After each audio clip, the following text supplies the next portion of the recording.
요양보호사TV 이기론입니다. 오늘의 요양보호사 뉴스 3일 오전 4시 59분에 제가 운영하고 있는 요양보호사 상담소에 올라온 상담 글인데요. 만 11개월 근무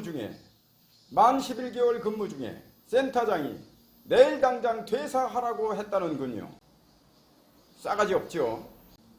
이런 경우 근로계약서에 근로종료일이 언제인지, 해고장은 받았는지, 해고장을 받았다면 해고 사유와 해고일이 기록되어 있는지 이거 물어봐야 되거든요. 제가 근기법 제26조 제2항에 의거 문서로 하지 아니한 구두해고를 무효라고 주장할 수 있고, 사용자의 구두해고라도 녹음 등 입증할 수 있으면 문서에 의한 해고가 아닌 구두해고라도 해고는 해고입니다. 유효하죠. 상담글을 올린 분은 정의로움인데 빨리 전화해달라고 했음에도 불구하고 어떤 이유에서인지 자꾸 동문서답을 하는 거예요. 뭐 황당하고 어찌할 바 모르겠다. 그 어찌할 바 몰라서 내가 알려드리려고 물어볼 게 있으니 빨리 전화해달라. 3번 4번 그렇게 밴드에다가 기록했는데 전화를 안 해요. 저는 그분 전화를 모르고요. 상담을 해주는 사람이 답답해서 전화해라. 그럼 빨리 전화를 해주든지, 못할 사정이면 그 이유를 설명하고, 제 질문에 답을 줘야 되는데 자기 말만 하고 있어요. 그래서 혹시 사측에서 몰래 들어와 상담하는 척 요양보호사 제 상담을 방해하려는 것이 아닌지 물었는데 여태 답이 없네요. 빨리 알아볼 게 있으니 전화 달라고 하는데 해고당해서 기가 막히대나요? 고견을 기다린다는 분이 전화 달라는 말은 무시하고 지금까지 전화를 안 합니다. 왜 그러는 걸까요? 왜 저를 힘들게 하세요?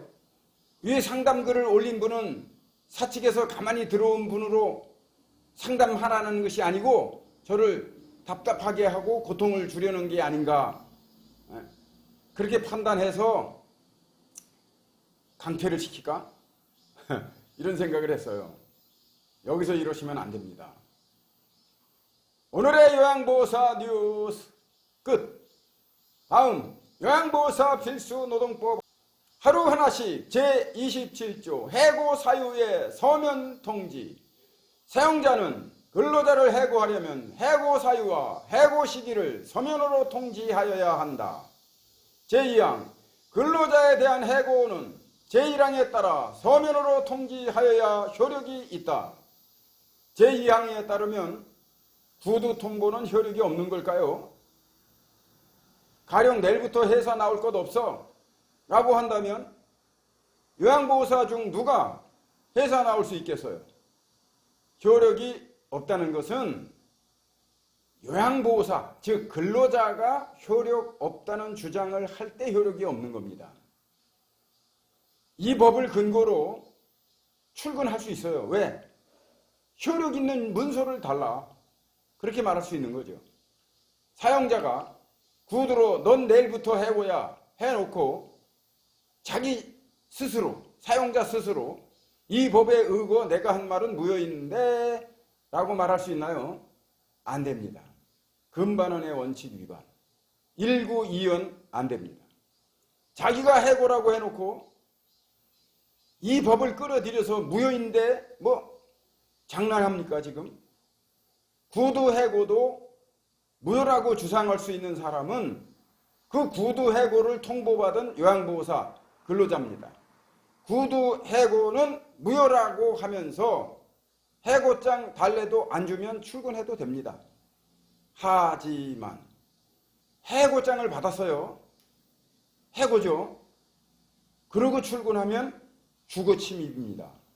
조심하셔야 됩니다. 제3항 사용자가 제26조에 따른 해고의 예고를 명시하여 서면으로 한 경우에는 제1항에 따라 통지한 것으로 본다. 신설된 법이죠.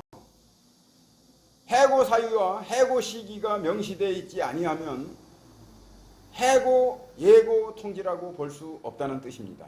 이와 관련해서는 수원지방법원 20년 10월 29일 선고가 있었는데요. 2019 가합 200989 판시에서 이 법은 해고 사유의 서면 통지를 통해 사용자로 하여금 근로자를 해고하는 데 신중을 기하게 함과 아울러 해고의 전부 및 시기와 그 사유를 명확하게 하여 사후에 이를 둘러싼 분쟁이 적정하고 용이하게 해결될 수 있도록 하기 위해서라고 판시하고 있습니다. 요양보호사 필수노동법 하루하나 끝! 요양보호사 TV 이기론입니다. 안녕히 계세요.